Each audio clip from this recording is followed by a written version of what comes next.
অবশ্যই আসলে যেভাবে আমরা স্টার্ট করেছিলাম, বিশেষ করে গ্লোবাল টি-20-তে টানা ৩ ম্যাচ জিতে চ্যাম্পিয়ন, তারপরে এসে টানা ৮টা ম্যাচ মানে ১১টা ম্যাচ আপনি উইন করেছেন। তারপর ২৩ তারিখ আসলে আমরা রাজশাহীর সাথে যেভাবে হেরেছি, তারপর থেকে আসলে টানা ৫টা ম্যাচ হারলাম। এটা সবার জন্য আসলে হতাশাজনক, আমাদের পুরো টিমের জন্য এবং যারা রংপুর রাইডার্সের ফ্যান সবার জন্য আসলে হতাশাজনক। এটা কেউই আশা করেনি, কিন্তু এটাই আসলে ক্রিকেট। আপনি যখন একবার মোমেন্টাম হারাবেন তখন আসলে ফিরে পাওয়াটা ডিফিকাল্ট, যেহেতু এটা খুব অল্প ওভারের খেলা, ১২০ বলের খেলা। এখানে যদি আপনার মোমেন্টাম একবার হারিয়ে ফেলেন তখন আসলে ফিরে পাওয়াটা, আমরা ৩টা ডিপার্টমেন্টই আপনি যদি খেয়াল করেন ২৩ তারিখ থেকে শুরু করে আমরা ৩টা ডিপার্টমেন্টে এভরি গেমই ফেল করছি। ওই ম্যাচও যদি দেখেন যে আমরা শুরুতে ২টা ক্যাচ ছেড়েছিলাম প্রথম ২ ওভারেই, পাওয়ার প্লেতে আমরা ভালো করতে পারছিলাম না, এখনও আমরা পাওয়ার প্লেতে শেষ পর্যন্ত ভালো করতে পারিনি। সবার জন্য হতাশাজনক, আসলে আমাদের পুরা টিম মেম্বার বলেন, ফ্যান বলেন, সবার জন্য হতাশাজনক। আমার মনে হয় যে আসলে খুশ দিলশা চলে যাওয়াটা আমাদের জন্য একটা বড় সেটব্যাক হয়েছে আমি মনে করি। আপনি যদি দেখেন যে গায়ানা থেকে শুরু করে যেই ম্যাচটা আমরা উইন করেছিলাম, মাস্ট উইন গেম ছিল, সেই ম্যাচটাতে উইকেটটা খুবই ডিফিকাল্ট উইকেট ছিল। সেই জায়গায় সে 50 করেছিলেন 30 বলে, 5টা 6 মেরেছিলেন, 117 বা 13 রান করেছিলাম। ওই ম্যাচ থেকে আসলে খুশদিলশাদ যাওয়ার পরে আমাদের যেই মোমেন্টামটা আসলে কোনো প্লেয়ার ওই জায়গাটা নিতে পারেনি। আমাদের লোকাল প্লেয়াররা যেভাবে আশা করেছিলাম শুরুতে যেভাবে খেলেছিলেন, শেষের 5টা ম্যাচে আমাদের কোনো লোকাল প্লেয়ার ওইভাবে ভালো খেলতে পারেনি। না দেখেন, আমরা বিলিভ করি যে আমাদের যে টিম, আমাদের যে বোলিং অ্যাটাক, আমরা যদি একটা ভালো স্কোর দিতে পারি, এনিথিং 120 140 এরকম, এইটা কখন করবেন যে 120 140 যখন আপনার ডজি উইকেট হবে, উইকেট যদি ভালো না হয়।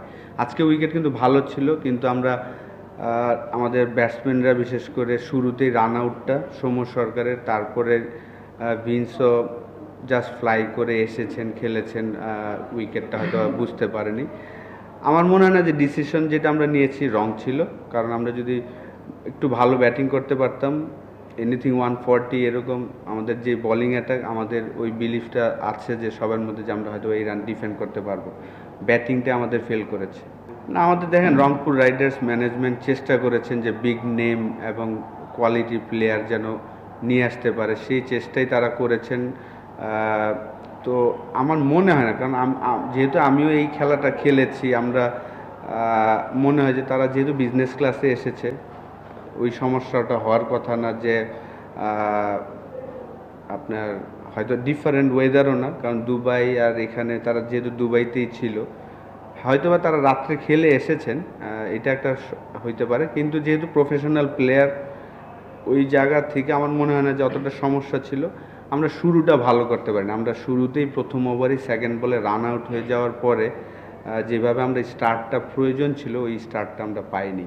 এটা তো অবশ্যই, আপনি যদি দেখেন যে আমরা রাজশাহীর সাথে সেকেন্ড ম্যাচ যে হেরেছি, তাদের কোনো ফরেন প্লেয়ারই ছিল না, সব লোকাল 11 জন নিয়ে খেলেছেন। তো কোয়ালিটি লোকাল প্লেয়ার, এর আগের দিনও আমি বলেছিলাম যে আমাদের দেশের সব লোকাল প্লেয়ার সবাই 19-20। তো ডেফিনেটলি খুলনার লোকাল প্লেয়ারটা, আপনি যদি 7টা টিম আমরা খেয়াল করে থাকি, তাদের যেই 7 জন লোকাল প্লেয়ার সবগুলাই খুব কোয়ালিটি প্লেয়ার, খুবই ভালো প্লেয়ার। প্রত্যেকটা ডিপার্টমেন্ট, যারা যেই ডিপার্টমেন্টটাতে আছেন সবাই খুব ভালো, এবং টুর্নামেন্ট জিততে হলে অবশ্যই আপনাকে লোকাল প্লেয়ার সাপোর্টটা খুব প্রয়োজন।